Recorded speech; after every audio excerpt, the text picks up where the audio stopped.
Hello friends, super magic રસોઈમાં મિત્રો આપનું સ્વાગત કરું છું। આજે હું આપણે બજાર જેવી એકદમ સહેલી રીતે અને કોઈ પણ જાતની ઝંઝટ વગર કુકરમાં પાવભાજીની રેસીપી તમારી સાથે શેર કરું છું। તો તમને ચોક્કસ આ વિડીયો ગમશે। ગમે તો લાઈક કરજો, શેર કરજો અને સબસ્ક્રાઇબ કરવાનું તો ભૂલતા જ નહીં।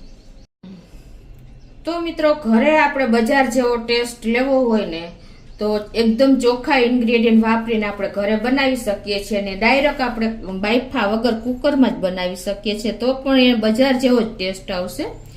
તમે બહારની ભાજી ભૂલી જશો ને એટલી ટેસ્ટી બને છે। તો એના ઇન્ગ્રેડિયન્ટમાં મેં મોટા 3 બટેટા લીધા છે, એના પીસ કરી લીધા છે, 5 થી 6 ફ્લાવરના પીસ મોટા લીધા છે ફૂલ, અને 1 ઇંચ આપણે દૂધીનું કટકો લીધો છે અને 1 રીંગણ લીધું છે, અને 1/4 કપ આપણે વટાણા લીધા છે, 3 મોટા ટમેટાના પીસ કર્યા છે, અડધું ગાજરના કટકા કર્યા છે અને અડધું આપણે બીટને ગ્રેટ કરી લીધું છે, અને આપણે 10 થી 12 કળી લસણ લેશું, 1 મીડિયમ સાઈઝનું કેપ્સિકમના પીસ કર્યા છે, ધાણા ભાજી છે 2 બંચ, 1 બંચ જેવી, 1 લીંબુ છે, અને રૂટીન મસાલામાં મિત્રો આપણે હિંગ, હળદર, જીરું લેશું, અને આપણે પાવભાજીનો મસાલો લેશું, અને આદુ મરચાની મેં પેસ્ટ કરી છે, મીઠું છે, તેલ છે અને બટર છે, અને કાંદા 4 થી 5 મેં નાના હતા ને એને એકદમ આવી રીતે ઝીણા સમારી લીધા છે, અને પાણી લેશું। તો બનાવવાનું ચાલુ કરીએ। તો હવે ગેસ ઓન કરીને આપણે કુકરમાં પાવભાજી સીધી જ બનાવવાની છે। તો ગેસ ઓન કરીને 2 ટેબલ સ્પૂન જેવું તેલ મૂકી દેશું અને 2 ટેબલ સ્પૂન જેવું બટર નાખી દેશું। તમે કોઈ પણ ઘરનું બટર કે બહારનું બટર લઈ શકો છો, અને આને આપણે ગરમ થવા દેશું।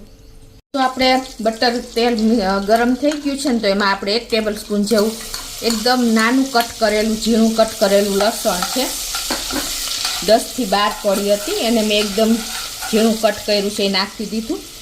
અને હવે લસણ એકદમ સરસ કૂક થઈ જાય ને આપણે આમાં, એટલે હવે આપણે આ જે કાંદા એકદમ ઝીણા સમાર્યા છે એ નાખી દેશું। તો હવે કાંદા લસણ ને એકદમ સરસ આપણે આ રીતે કૂક કરી લેશું એટલે એની કચાશ દૂર થઈ જાય। હવે જો કાંદા લસણ કૂક થઈ ગયા છે તો આપણે આદુ મરચાની પેસ્ટ કરી છે ને એ નાખી દેશું, 1 ટેબલ સ્પૂન જેવી છે,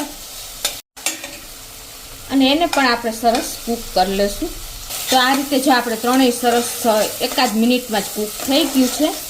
અને હવે આમાં આપણે જે શિમલા મરચાં લીધા છે એટલે કે મોટું મરચું કેપ્સિકમ લીધું છે ને એને પણ આપણે આમાં જ નાખી દેશું, અને એને 1 મિનિટ આ રીતે તેલમાં કૂક કરી લેશું। તો આ રીતે જો 1 મિનિટમાં સરસ એવું કૂક થઈ ગયું છે। હવે આ સ્ટેજે આપણે જે આ મોટા 3 ટમેટા સમાર્યા છે ને નાના પીસમાં એ પણ આમાં નાખી દેશું,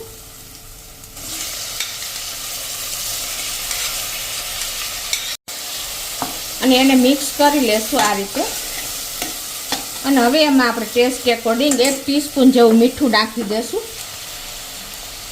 અને હવે આમાં આપણે મસાલા કરી લેશું થોડા એવા। તો 1 ચમચી આપણે કાશ્મીરી લાલ મરચું નાખશું, અને પિંચ જેટલી જ આપણે હળદર નાખશું, તમે ન નાખી હોય તો પણ ચાલે,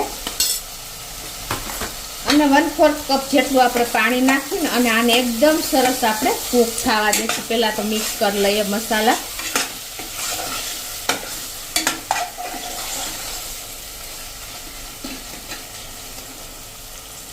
એટલે આપણા મસાલા દાજે નહીં, અને સરસ આપણે ટમેટા પણ મસાલાને હિસાબે અને મીઠાને હિસાબે સરસ ગળી જશે ત્યાં સુધી આપણે કૂક થવા દેશું। આ રીતે ઢાંકીને કૂક થવા દેશું એટલે ઝડપથી થઈ જાય, અને ગેસની ફ્લેમ સ્લો ટુ મીડિયમ જ આપણે રાખી છે।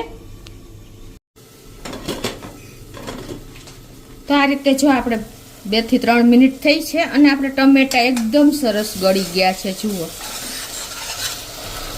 તો આ રીતે આપણે મિક્સ કરી લેશું, અને હવે એમાં આપણે 2 ટેબલ સ્પૂન જેવો પાવભાજીનો મસાલો નાખી દેશું,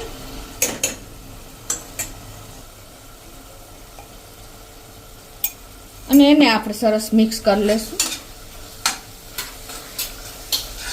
અને હવે આમાં આપણે બધા વેજીટેબલ નાખી દેવાના છે। અત્યારે આપણે ગેસની ફ્લેમ મીડિયમ રાખી છે। તો હવે એમાં આપણે જો આ સમારેલું ફ્લાવર નાખી દેશું, રીંગણ મેં એક નાનું મીડિયમ સાઈઝનું લીધું છે, એ નાખી દેશું. એક કટકો આપણે દૂધીનો છે, અને આ ફ્લાવર છે, અને અડધું ગાજર છે, બીટ છે, અને આપણે આ 1/4 કપ વટાણા લીધા છે, એ નાખી દઈશું. ફ્રોઝન વટાણા છે.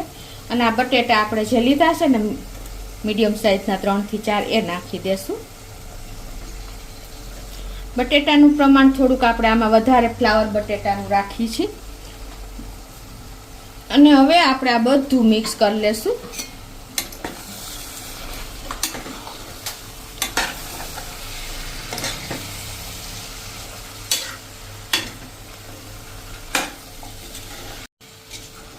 આમાં તમને મનગમતા કોઈ પણ શાકભાજી નાખી શકો છો. અત્યારે આપણે મોસ્ટ ઓફ બધા શાકભાજી આવી ગયા છે.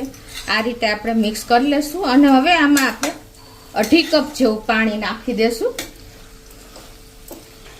પાણીની ક્વોન્ટિટી આપણે મીડિયમ રાખશું, કેમ કે આપણે મેશ કરશું ને તો પછી એકદમ સરસ આપણે મેશ થવામાં પ્રોબ્લેમ થશે. એટલે જોઈએ એટલું જ પાણી આપણે અત્યારે નાખશું.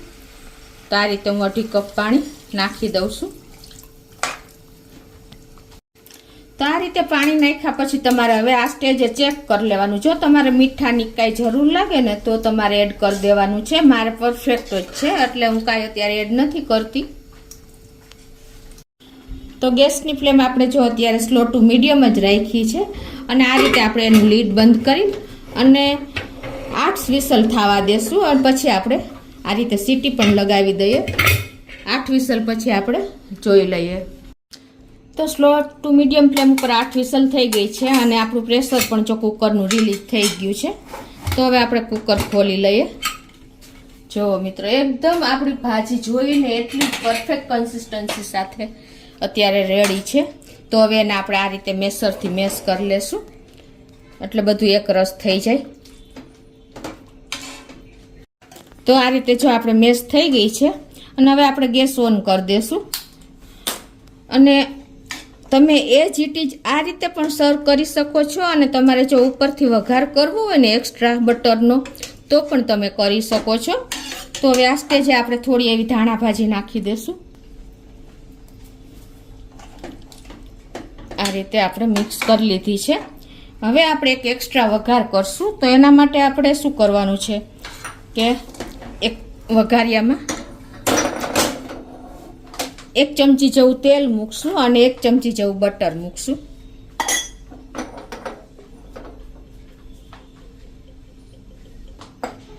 અને આને આપણે ગરમ થવા દેશું. તો આપણું તેલ બટર ગરમ થઈ ગયું છે. તો એમાં આપણે 1 ચમચી જેવું કાશ્મીરી લાલ મરચું નાખી દેશું. અને એને આપણે મિક્સ કરીને અને આ ભાજીમાં જ નાખી દેશું. ઉપરથી વઘાર કરી લેશું. આ રીતે જ તમે આજ લસણની કળી નાખવી હોય ને ચંક્સ નાના નાના કરીને તો પણ તમે આ સ્ટેજે તેલ બટરમાં નાખી શકો છો.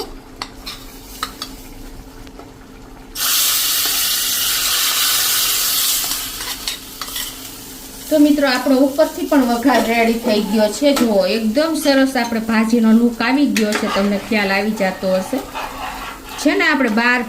આપણે જે પાવભાજી લઈએ છીએ ને એવું જ આપણું અત્યારે લુક આવી રહ્યું છે. અને તમે ટેસ્ટમાં પણ એવી જ સેમ બની છે મિત્રો. બહારની પાવભાજીને ટક્કર મારે ને એવો અત્યારે ટેસ્ટ આવે છે મિત્રો. હવે ઉપરથી લાસ્ટમાં આપણે આ રીતે થોડીક વાર 5 મિનિટ ખદવા દેશું. તો જો આપણે આ રીતે મિક્સ થઈ ગયો છે સરસ. આપણે જોઈને એવું કન્સિસ્ટન્સી પાવભાજીની આવી ગઈ છે મિત્રો ભાજીની.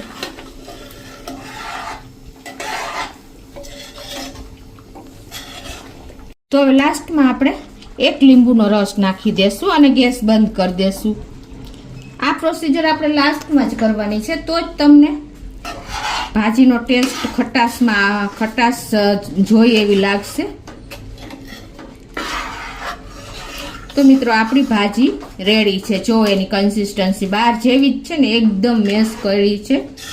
તમારે કરંચી રાખવી તો થોડીક તમે ઓછી મેશ કરશો. અને ઉપરથી આપણે થોડી એવી હજી ધાણા ભાજી નાખી દેશું.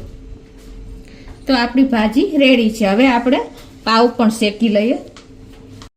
પહેલાં આપણે પાવ શેકવા માટે આ રીતે કટ કરી લેશું પાવને, એટલે સરસ શેકવાની પણ તમને મજા આવે. તો આપણે જે 12 પાવ શેકાય છે ને એ રીતે જ આપણે શેકશું. આ રીતે 1 ચમચી જેવું બટર નાખી દેશું અને આપણે થોડી એવી આપણે એમાં ધાણા ભાજી નાખી દેશું અને પાવભાજીનો મસાલો નાખી દેશું આ રીતે. અને બહાર શું હોય છે કે એ લોકો તવામાં જ ભાજી બનાવે છે, એટલે એને તવો ભાજીવાળો જોઈએ. આપણે અત્યારે 1 ચમચી જેવી ભાજી પણ નાખી દેશું અને હવે એમાં જ આપણે આ પાવ શેકી લેશું આ રીતે.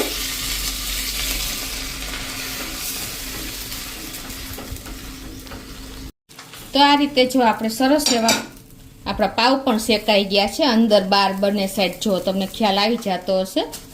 તો હવે એને આપણે એક પ્લેટમાં લઈ લેશું. આ રીતે આપણે બધા જ પાવ શેકી લેશું. તો હવે આપણે ભાજી પાવ સર્વ કરી દેશું. તો આ રીતે આપણે એક બોલમાં નાખી દેશું.